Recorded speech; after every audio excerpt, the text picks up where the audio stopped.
ಈ ಒಂದು ಕೃತ್ಯದಲ್ಲಿ ಭಾಗಿಯಾಗಿರುವಂಥ ಪ್ರವೀಣ್ ಅನ್ನೋನು ಈ ಹಿಂದೆ ಮೃತ ಯಾರಿದ್ದಾನೆ ಕಾರ್ತಿಕ್ ಅವನ ಜೊತೆನೇ ಇರ್ತಾನೆ, ಅವನಿಗೆ ಡ್ರೈವರ್ ಆಗಿ ಕೆಲಸ ಮಾಡ್ತಿರ್ತಾನೆ. ಉಳಿದಂಥ ಆರೋಪಿಗಳು ಎಲ್ಲ 7 ಜನ ಆರೋಪಿಗಳೇನು ಈ ಪ್ರಕರಣದಲ್ಲಿ ಭಾಗಿಯಾಗಿದ್ದಾರೆ ಅವರಲ್ಲೂ ಸಹ ಎಲ್ಲರೂ ಸಹ ಮೈಸೂರು ಸಿಟಿ ನಿವಾಸಿಗಳಾಗಿರ್ತಾರೆ.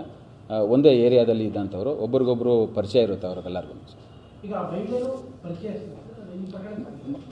ಮಹಿಳೆಯೂ ಪರಿಚಯ ಇದೆ, ಭಾಗಿದ್ದಾರೆ.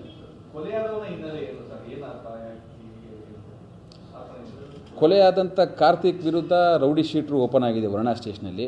ಇದನ್ನ ವಿರುದ್ಧ 2 ಪ್ರಕರಣಗಳು ದಾಖಲಾಗಿದೆ. ಒಂದು ಉದಯಗಿರಿನಲ್ಲಿ ಒಂದು 307 ಆಗಿತ್ತು, ವರ್ಣಾದಲ್ಲೂ ಕೂಡ 307 ಆಗಿದೆ. ಅದರಲ್ಲಿ ಇದನ್ನು ಹೊರತುಪಡಿಸಿ ಅವರು ನನ್ನ ತಿಳಿದ ಮಟ್ಟಿಗೆ ಪ್ರಾಥಮಿಕ ತನಿಖೆ ಪ್ರಕಾರ ಅವರು ರಿಯಲ್ ಎಸ್ಟೇಟ್ ಬಿಸ್ನೆಸ್ ಮಾಡ್ತಾ ಇದ್ದ ಅಂತ ತಿಳಿದು ಬಂದಿರುತ್ತೆ ನನಗೆ.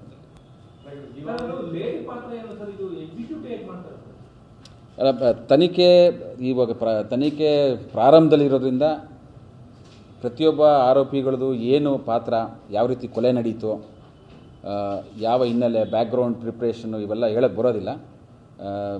ಇದು ತನಿಖೆ ಹಿತದೃಷ್ಟಿಯಿಂದ ಸ್ವಲ್ಪ ಇದನ್ನ ನಾವು ಗೌಪ್ಯವಾಗಿ ಇಡಬೇಕಾಗುತ್ತೆ. ಬಟ್ ಇವರು 7 ಜನ ಏನು ಇದ್ದಾರೆ ಅವರೆಲ್ಲರೂ ಭಾಗಿಯಾಗಿದ್ದಾರೆ, ಅದರಲ್ಲಿ ಅವರು ಕನ್ಫರ್ಮ್ ಆಗಿದ್ದಾರೆ. 7 ಜನ ಹೌದು ಎಸ್ ಪರಿಚಯ ಇದೆ. ಒಂದಲ್ಲ ಒಂದು ರೀತಿ ಇಫ್ ನಾಟ್ ಕ್ಲೋಸ್ ಫ್ರೆಂಡ್ ಇಲ್ಲದೆ ಹೋದ್ರು ಕೂಡ ಅವ್ನ ಪರಿಚಯ ಇದೆ ಅವ್ರಿಗೆ, ಯಾಕಂದ್ರೆ ಎಲ್ಲರೂ ಒಂದೇ ಏರಿಯಾದ ನಿವಾಸಿಗಳಾಗಿದ್ದಾರೆ.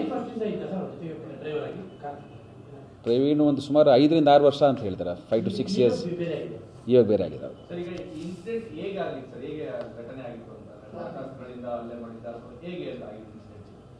ಇನ್ಸಿಡೆಂಟ್ಗಳು ಇವರು ನಮ್ಮ ವರ್ಣಾ ಠಾಣಾ ಲಿಮಿಟ್ಸ್ನಲ್ಲಿ ಒಂದು ಹೋಟೆಲ್ ಇದೆ, ಆ ಹೋಟೆಲ್ ಮುಂಭಾಗದಲ್ಲಿ ಇದು ಘಟನೆ ನಡೆದಿರ್ತದೆ. ಕಾರ್ತಿಕ್ ಎಂಬ ವ್ಯಕ್ತಿಯಿಂದ ಮಾರಕಾಸ್ತ್ರಗಳಿಂದ ಇವರು 8 ಜನ ಸೇರಿಕೊಂಡು ಕೊಚ್ಚಿ ಅವ್ರನ್ನ ಕೊಲೆ ಮಾಡಿರ್ತಾರೆ.